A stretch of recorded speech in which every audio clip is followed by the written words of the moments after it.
Billy, that was really, really good today in that hall there in relation to the strike. From a young person's point of view, I mean, what do you think one of the main things are, the reason why young people should be out on strike, and indeed actually are out on strike today? I think it was very good to see so many young people out today. As you know, it's going to be young people who are going to be most affected by the austerity measures of this Lib Dem Tory coalition. It will cost them an additional around about £50 a month deduction from their pay every month for every year for the rest of their working life. And then if they're still alive, whenever they're 67 or 68 or 70, to collect their pensions will be reduced and will not be raised by the same amount of inflation as previously.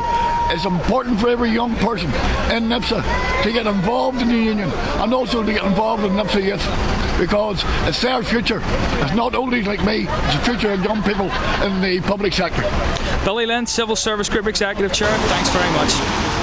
Right, boys, obviously you are members of NIPSA Youth yourselves. I mean, we're all out on strike today. What's the most important thing in the message that you would like to say to other your colleagues that are in work at the minute, who are all young people? What are the reasons why you're out on strike? Well, when young people realise that Firestone is going to hit them, it's not just pensions, it's affecting young people, services, it's affecting young people, and also a massive level of unemployment we have here in the north. Young people who are under 26. So I think we need to come out in solidarity with one another. As NIPSA members, PCS members of the union on today, and stand shoulder to shoulder and say no more.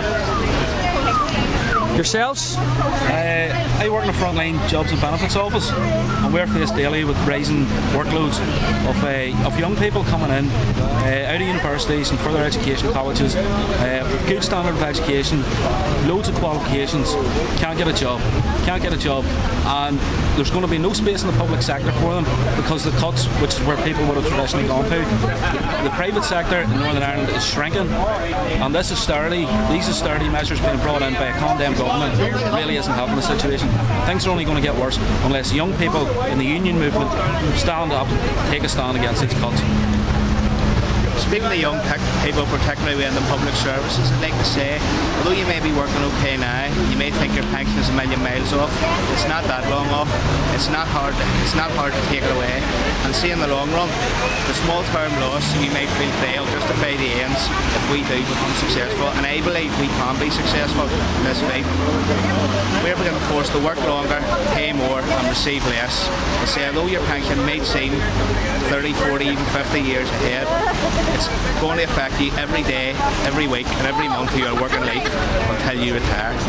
So next time, then come out with us and stand for your pension.